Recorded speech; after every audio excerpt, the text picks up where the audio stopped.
vous écoutez RTL. RTL midi, 12h30, 14h. Les auditeurs ont la parole. Vincent Parisot, Christelle Robière. Et pour dialoguer avec vous au 3210, Sophie Daout de l'association Jeunesse sans drogue. Bonjour. Bonjour. On va revenir avec vous sur une proposition choc de Valérie Pécresse, la tête de liste des Républicains au régional en Ile-de-France.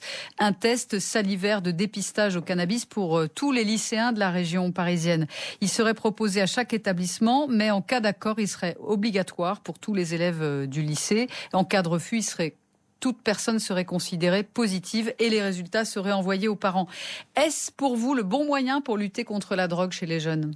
Non, absolument pas, absolument pas. Pourtant, Dieu sait que je passe ma vie à lutter contre le cannabis, mais une mesure comme celle-là me paraît avoir un gros effet d'annonce et ça me paraît d'abord impraticable, ça me paraît dangereux, ça me paraît inefficace, ça me paraît violent, ça me paraît difficile à appliquer, puis ça coûte cher. Je vais vous proposer de prendre l'argent et de l'utiliser autrement. C'est quoi, c'est le caractère systématique du contrôle qui vous gêne, Sophie Daout ?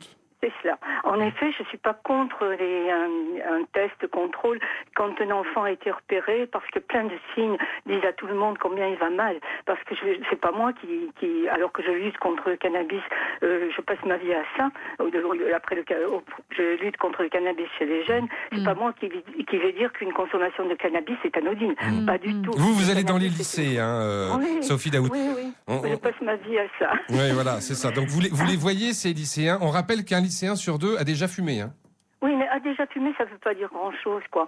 S'il a tiré une latte là, sur un pétard une fois dans sa vie, il ne faut pas le confondre avec le gars qui va mal parce qu'il fume trop de cannabis. Sophie Daout, j'aimerais que vous puissiez en discuter avec Christelle, qui vient de faire le 3210, qui est en Ille-et-Vilaine et qui n'est pas du tout d'accord avec vous. Bonjour Christelle. Bonjour. Bonjour Christelle, bienvenue. Vous trouvez que c'est une bonne idée ? Moi, je trouve que c'est une idée qui est bien pour une raison, c'est que quelquefois l'enfant n'est pas conscient que fumer ou couler des douilles, parce que moi, c'était le cas de mon fils.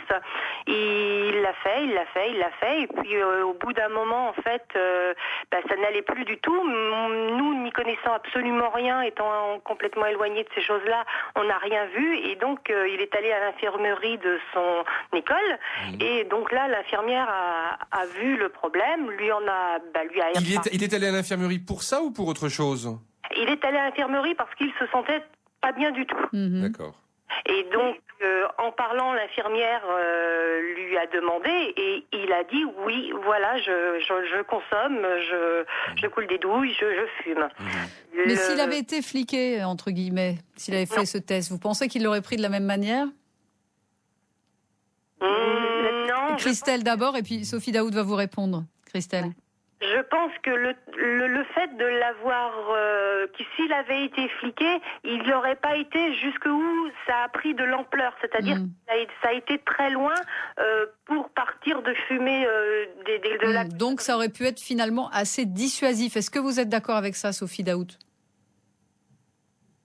Est-ce qu'on a peut-être perdu Sophie Daout Non, moi je suis toujours là. Voilà, je vous en prie. Donc je trouve que cet enfant qui allait mal, il aurait fait que les parents n'aient rien vu, qu'ils ne se culpabilisent pas, c'est toujours comme ça. Ça a été mon cas aussi. Donc les parents n'ont pas à culpabiliser non plus. Non, mais il ne faut pas qu'ils culpabilisent. En revanche, la démarche de ce jeune qui dit je vais mal et qui est à l'infirmerie, là, l'infirmière joue son rôle vraiment. Un dépistage systématique auprès des élèves, ça sera ridiculisé, ça sera dédramatisé, ils en riront. J'ai bien peur même que ça ne les pousse un petit peu vers des consommations en disant de toute façon un petit peu comme de la provocation. Oui, voilà. Ce jeune est allé à l'infirmerie, il a parlé à la personne parce qu'il se sentait mal, et là, ça prend tout son sens. À ce moment-là, il va falloir l'accompagner peut-être en faisant des tests réguliers. C'est autre chose. Moi, je trouve que la mesure qui est proposée par Valérie Pécresse donne bonne conscience à tout le monde. On se dit, on lutte contre la drogue, mais c'est pas ça, Lutter contre la drogue, c'est pas ça. C'est un investissement. Moi, je sais que j'accompagne ces jeunes qui vont mal. Je les accompagne au jour le jour. Et c'est un investissement véritable. Et je crois que l'argent qu'on dépenserait dans une campagne qui est une campagne de propagande, qui peut-être donnerait aux parents bonne conscience en se disant, on est protégé, on est complètement à côté de la plaque. Alors on va aller un peu dans le détail quand même de la proposition de Valérie Pécresse. Il n'y a pas seulement cet aspect répression avec le contrôle de tests salivaires, puisqu'elle veut aussi implanter dans chaque établissement ce qu'elle appelle un référent addiction. C'est-à-dire une personne qui aurait pour mission de faire de la prévention sur les dangers du cannabis et des psychotropes en général. Ça, j'imagine que ça vous paraît plus positif. Oui, mais bien sûr, bien sûr. Vous savez, moi, je passe ma vie, encore une fois, dans les établissements scolaires. Mais le problème de la drogue a trois aspects. Hein. Oui. Oui. Oui, nous vous écoutons, trois aspects, vous Sophie disiez. Daout, oui. Oui, que je vous informe, voilà ce que c'est la drogue, et je fais ça avec les élèves et avec les parents. Et les parents, le volet formation des parents doit être large aussi, pour éviter que Christelle, tout comme moi d'ailleurs, ne passe à côté du problème. Donc préventif, l'accompagnement des jeunes qui sont dans ce problème-là, ça c'est médical aussi. Parce qu'on me parle d'une personne qui serait dans les établissements, qui est-ce? Est-ce que c'est un éducateur? Est-ce que c'est un médecin? Est-ce que c'est un professeur formé pour ça? Moi je vais dans les écoles, je vous assurerai que les professeurs, ils sont pas plus formés que vous et moi. Ça tombe bien que vous parliez de ça, on a un proviseur en ligne. Ah, très bien. Bonjour Hassan. Christelle, bonjour Vincent, merci de me donner la parole. Je vous en prie. Ça vous paraît réalisable ou pas? Écoutez, moi j'ai appris l'information en vous écoutant tout à l'heure. Je ne connais pas le projet exact, mais je suis à 100% d'accord avec Mme Daout. C'est un projet, c'est une fausse bonne idée en réalité. Ça me paraît irréaliste et réalisable. Pour quelle raison? D'abord, on ne sait pas quelle est la fréquence de ces tests salivaires. Quand est-ce que va-t-on les faire? J'imagine un établissement, un lycée qui a entre 1500 et 2000 élèves, et Dieu sait qu'il y en a dans les Yvelines. Oui. Ça va se faire comment? Par sur qui la aussi? forme, on a un problème juridique. Est-ce que c'est réalisable? Oui. Non, mais au-delà de tous ces aspects, j'allais dire un petit peu technique, Hassan. Je comprends effectivement qui va le faire, comment, à quelle fréquence, avec quel argent, est-ce qu'on a le droit. Mais au-delà de ça, c'est la philosophie qui nous intéresse évidemment. Oui, c'est le fond. C'est le fond. J'allais aborder la question du fond. Moi, je pense que avec tout ce que l'on fait les uns et les autres sur le problème de la prévention de la drogue, nous en faisons suffisamment assez. Je crois que vous en faites assez dans les lycées, vous nous dites, Hassan? Bien sûr. Nous faisons tous des actions de prévention contre les problèmes de drogue, contre les problèmes d'alcool, les problèmes de cigarettes, etc. Nous faisons quasiment tous, ce qu'on appelle des forums santé pour aborder ces sujets-là. On invite des associations, on invite des médecins, on invite des professionnels pour aborder ces sujets-là. Mais je voudrais quand même évoquer un autre sujet, un autre problème, avec celui du cannabis en particulier, c'est que nous avons beaucoup de parents qui sont dans le déni complet. Quand on contacte des parents pour leur dire, voilà, les professeurs nous disent que votre enfant n'est pas très bien, on voit qu'il a les yeux un peu exorbités, etc. On se pose la question, est-ce qu'il ne consomme pas?